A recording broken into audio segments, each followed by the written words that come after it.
হুগলি ডিস্ট্রিক্টে তারকেশ্বরের কাছে জলসায় গেলাম। এর থেকে বড় ঢাকা প্যান্ডেল, প্যান্ডেলের পাশে গাছ।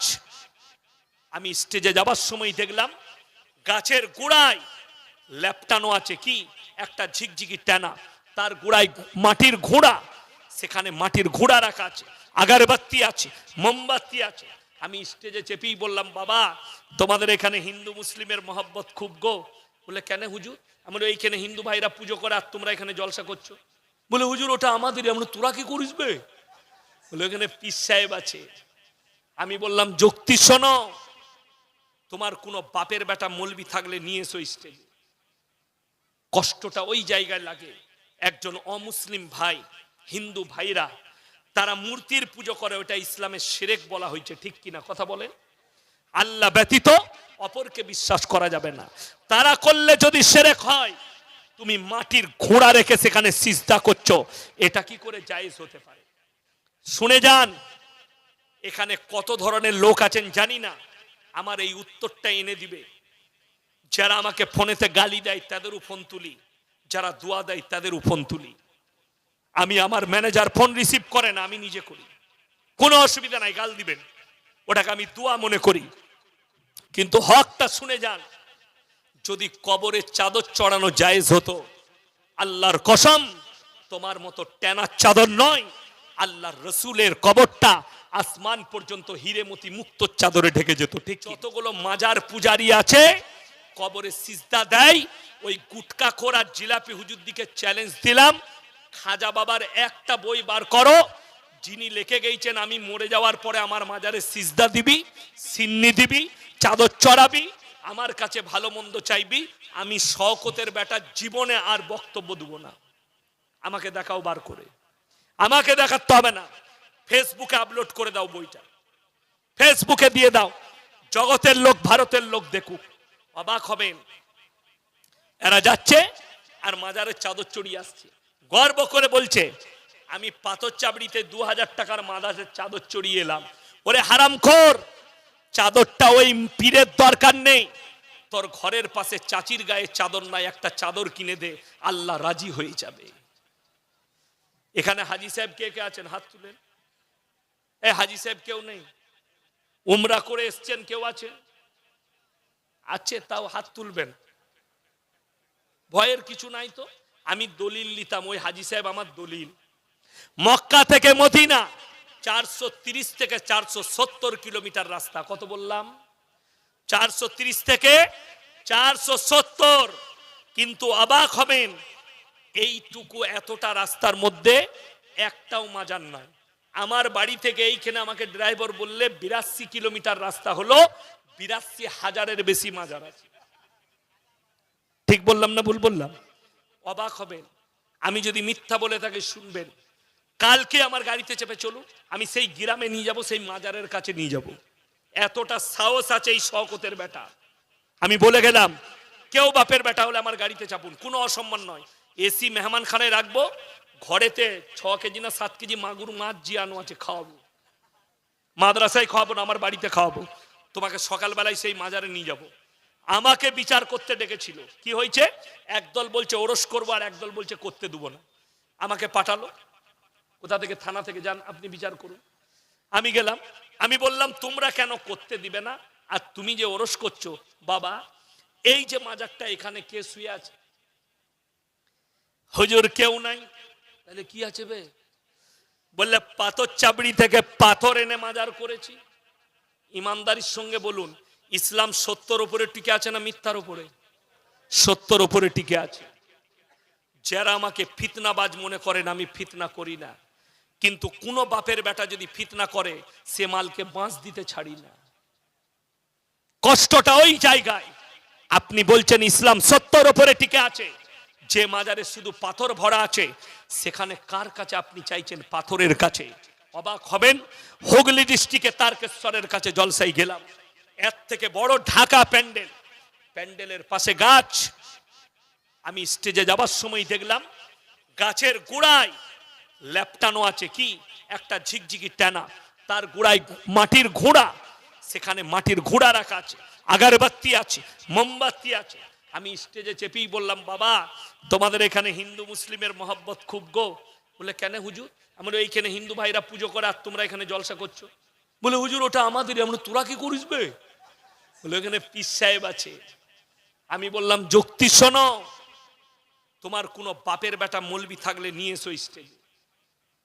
কষ্টটা ওই জায়গায় লাগে, একজন অমুসলিম ভাই, হিন্দু ভাইরা তারা মূর্তির পুজো করে, ওটা ইসলামের শিরক বলা হয়েছে, ঠিক কিনা কথা বলেন? আল্লাহ ব্যতীত অপরকে বিশ্বাস করা যাবে না। তারা করলে যদি শিরক হয়, তুমি মাটির ঘোড়া রেখে সেখানে সিজদা করছো, এটা কি করে জায়েজ হতে পারে? শুনে যান, এখানে কত ধরনের লোক আছেন জানি না, আমার এই উত্তরটা এনে দিবে। যারা আমাকে ফোনেতে গালি দেয় তাদেরও ফোন তুলি, যারা দোয়া দেয় তাদেরও ফোন তুলি। আমি আমার ম্যানেজার ফোন রিসিভ করে না, আমি নিজে করি, কোনো অসুবিধা নাই, গাল দিবেন, ওটাকে আমি দোয়া মনে করি। কিন্তু হকটা শুনে যান, যদি কবরে চাদর চড়ানো জায়েজ হতো, আল্লাহর কসম তোমার মতো টেনা চাদর নয়, আল্লাহর রসুলের কবরটা আসমান পর্যন্ত হিরেমতি মুক্ত চাদরে ঢেকে যেত, ঠিক কিনা? রসুলের কবরে জায়েজ নেই, পৃথিবীর আর কোন মৌলবি মোল্লা পীর ফকিরের কবরের জন্য জায়েজ হতে পারে না। আল্লাহর রসুলের কবরে সিজদা নেই, পৃথিবীর আর কোন মৌলবি মোল্লা পীর ফকিরের কবরের জন্য সিজদা জায়েজ হবে না। আল্লাহ রসুলের কবরে ভালো মন্দ চাইতে পাবে না, পৃথিবীর আর কোন মৌলবি মোল্লা পীর ফকিরের কবরে ভালো মন্দ চাওয়া যাবে না। ইমানদারির সঙ্গে বুঝবেন, বাড়িতে যাদের কোরআন শরীফ আছে, মানে কোরআন, কি কোরআন বললাম? মানে কোরআন খুলবেন। আমাকে গালি দেওয়ার আগে আপনি যে কবরে চাইছেন, গাছের গুড়ায় চাইছেন, আমার আব্বাজি মৌলানা শওকত আলী সাহেব, চিনেন না? চিনেন না? বাবাজি নাম করলেন, ইনাদের অন্তরের মানুষ, তিনাকে কোনোদিন এই এলাকায় পেলে প্রশ্ন করবেন। আপনার ছেলে বলে গেছে, থানাটার নাম রাইনা থানা, বর্ধমান জেলা, দক্ষিণ দামোদর। চিনেন না? চিনেন না? নাম শুনেছেন? ওই রাইনা থানায় জলসা করতে গেলাম, বাপ বেটা এক স্টেজে। কালকে মেমারি ডাঙ্গাপাড়ায় আছি, বাপ বেটা এক স্টেজে, কালকেই থাকবো এক জায়গায়, মেমারি ডাঙ্গাপাড়া। শুনেন, জলসা করতে গেছি, মাগরিবের নামাজ পড়লাম মসজিদে। মসজিদের পাশে একটা শেওড়া গাছ, গুড়াতে মাজার করা আছে। একজন বসে তাবিজ লেখছে, মসজিদে ফরজ নামাজ হচ্ছে, সে হারামখোর নামাজ পড়ল না। আমি নামাজের পরে জিজ্ঞেস করলাম যে আপনাদের হুজুর নামাজ পড়লে না? একজন বললে হুজুর মনে মনে নামাজ পড়ে। আমি তোর মনের বীজ মারবো আজকে আমি জলসা। স্টেজে চেপি আমি বলতে শুরু করেছি, একজন কমিটি এসে বললে হুজুর অন্য আলোচনা করুন। আমি বললাম তাহলে আমাকে নেমে যেতে হবে, আমি এইটাই করব। যদি সে বাপের বেটা হয়, তাকে স্টেজে নিয়ে এসে আমার সঙ্গে মোকাবেলা করবে। সে যে নামাজ পড়েনি, হাদিসটা শুনে যান, আপনার চোখ দিয়ে পানি আসা দরকার। পৃথিবীর যিনি শ্রেষ্ঠ ব্যক্তি, রাসূল আকরাম সাল্লাল্লাহু আলাইহি সাল্লাম, বুখারী শরীফের হাদিস, শেষ জিন্দেগি, শেষ ওয়াক্তের নামাজ, তিনি দুজনের সাহাবীর কাঁধে হাত রেখে পাগুলো ছেঁচুড়ে ছেঁচুড়ে নিয়ে গেলেন, আর নবীজি নামাজ আদায় করলেন। এই হালতেও রসুলের নামাজ মাফ হয়নি, আর এই হারামখোর বলছে মারিফত পেয়েছি, নামাজ মাফ হয়েছে। একে ঝাঁটা জুতো মারুন, যারাই বলবে মারিফত পেয়েছি, এদিকে ঝাঁটা জুতো মারুন যারা বলছে নামাজ মাফ হয়ে গেছে। আজকে তো সমাজে একটা চর্চা হয়ে গেছে, কাদের? ভণ্ডদের। পিন না ধরলে জান্নাতে যাওয়া যাবে না, কত বড় গুমরাহি কথা। উকিল, আচ্ছা যে বলছে উকিল ধরতে হয়, তবে যদি আমার বাপ জজ হয় তাহলে আমি কাকে ধরবো? কথাটা বুঝতে পেরেছেন না পারেন? একজন আমাকে যুক্তি দিচ্ছে, গাছে চাপতে গেলে ডাল ধরতে হয়। সত্যি কথাই, গাছে চাপলে ডাল ধরতে হয় না? হয় না? তো তুমি যদি রসুলকে পেতে চাও তাহলে পিঠ ধরে ধরে যেতে হবে। আমি বললাম হ্যাঁ ভাই, ডাব গাছে চাপলে কাকে ধরবি? কথাটা বুঝতে পেরেছেন না পারেননি? এই ডাব গাছে চাপলে ডাল ধরতে হয়। হ্যাঁ, ডাল কোথায় পাবে? বলছে ছাদে চাপলে সিঁড়ি দিয়ে চাপতে হয়। তাকে জিজ্ঞেস করো, যে বিল্ডিংটায় লিফট আছে সেটা কি করবি? সুইচ মারলি তো ওপরে। এরপর আমাকে যদি বলেন হুজুর গল্প লয়, কোরআনের দলিল দেন, আল্লাহর কসম তোমার 14 পুরুষ এই দলিল কাটতে পারবে না। সূরা সিজদা, সকলে জোরে বলুন সুবহানাল্লাহ। কোন সূরা বললাম? সূরা সিজদা।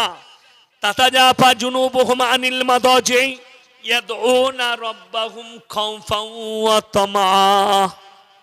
আচ্ছা, কোন ছেলে আর মেয়ে প্রেম করলে কোথায় করে? বলে হ্যালো তো বুলবুলি তোরাই বাস স্ট্যান্ডে আসবি, সবার সামনে তোকে আমি আই লাভ ইউ বলবো, এরকম কেউ করে? কোথায় করে? শুনেলেন অরিজিনাল প্রেমটা কোথায় হয়? সবাই ঘরের ঘুমিয়ে যায়, ও ঘুমিয়ে যায়, তখন ফোনটা লাগায়, তোমাকে না পেলে আমি মরে যাবো, ওইটা কিন্তু অরিজিনাল প্রেম। কথাটা বুঝতে পারেননি? চলুন কোরআন কি বলছে। হে আমার নবী বলো, পৃথিবীর সবাই যখন নিদ্রায় চলে যাবে, যারা আমার সঙ্গে প্রেম করতে চায়, ডাইরেক্ট আমার সঙ্গে যারা সম্পর্ক করতে চায়, তারা তখন নামাজের পার্টিতে আসবে, আমার কাছে নিরালাতে কান্নাকাটি করবে, ডাইরেক্ট আমার সঙ্গে সম্পর্ক হবে। জোরে বলুন সুবহানাল্লাহ। হ্যাঁ, আপনি পেরিয়ে যাচ্ছেন, বহারে কোন আল্লাহর ওলির কবর আছে, আপনি জিয়ারত করুন। কবর জিয়ারত করা জায়েজ, মায়ের করবেন, বাপের করবেন, বন্ধুর করুন, প্রতিবেশীর করুন, বড় আলেমের করুন, কোনো নিষেধ নাই। কিন্তু কবরে ভালো মন্দ চাইতে পাবেন, চাওয়া যাবে না। কেন? কোরআন 17 পারা, কত পারা বললাম? 17, শেষ পৃষ্ঠা, শেষ রুকু। ইয়া আইয়ুহান নাসু যুরিবা মাসালুন ফাসতামিউ ইন্নাল্লাযীনা তাদউনা মিন দুনিল্লাহি লা ইয়াখলুকু দুবাবান ওয়ালা বিসতামাউন ওয়া ইয়াসলুবুহুমুদ দুবাবু শাইয়ান লা ইয়াস্তানকিদুহু মিন। হে নবী বলে দাও, হে পৃথিবীর মানুষ, তোমরা যাদের কাছে ভালো মন্দ চাইছো তাদেরকে জিজ্ঞেস করো, তারা একটা মাছি পর্যন্ত সৃষ্টি করতে পারে না।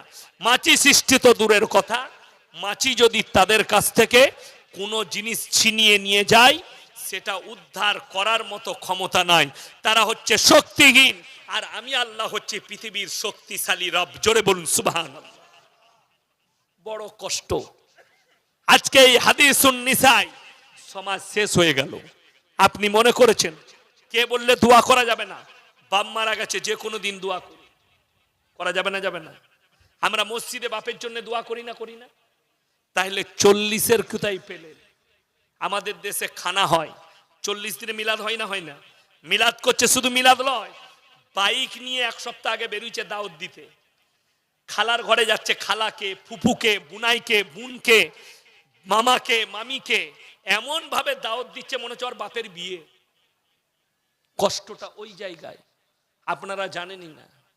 এই দেখবেন আমাদের বর্ধমান জেলাতেই আছে, আমি থানার নাম করব না, লোক মরে গেলে তার ঘরের গোয়ালের গরু জবাই করে খায়। খায় না? খায় না অনেক জায়গায়।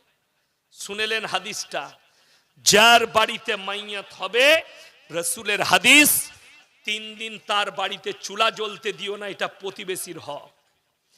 যে মারা গেছে তার বাড়ির যদি খানা রান্না হয়, এটা শরীয়তে জায়েজ নাই। মুফতির কাছে কালনায় গিয়ে ফতোয়া নেবেন, 3 দিন তার বাড়িতে চুলা জ্বলতে দিও না। আমি একটা থানায় গেলাম, একটা আমার আত্মীয় মারা গিয়েছিল, বসে কাঁদছে বেটা, এসে বলছে ভাই হেলেটা করে দিলাম। হেলেটা কি করে দিলাম বে? জুড়া চাষের হেলে একটা চালিয়ে দিয়েছে। কি বুঝলেন? আবার মেহমানরা সব খেয়ে নিয়েছে, আমি তো লাস্টেই বাড়ি এলাম, খুব কাছের আত্মীয়। শেষে যখন ওরা খেতে বসেছে কর্মীরা, তখন পালুয়ের ভেতরে, পালুয়ের করে শুধু ভুনা গোস্তর বালতিটা তুলে রেখে দিই, বলে ওই মালটা লিয়ায়। এমন এদের আইটেমটা দেখি সবারই আলু গোস, ওদেরটা শুধু গোস, পাশা পড়ে গেছে। কত খাবি খা, বড় কষ্ট লাগে। আমাদিকে বললে বলে এরা মেয়েদের জন্য বলে, তুমি পরিবর্তন আনতে পেরেছো তোমার সমাজে? তোমার জানা নেই। মায়েরা যারা আমার বয়ান শুনছেন, আজকে হাদিসটা শুনে যান। আজকে বড় কষ্ট লাগে।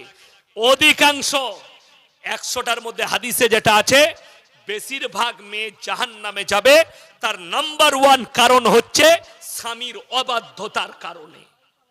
এটা জানা নাই অনেকে। স্বামীর অবাধ্যতার কারণে বেশিরভাগ মহিলা জাহান্নামে যাবে। চলুন আজকে বাজারে যাই, এটাতে দোষ আমাদেরও আছে।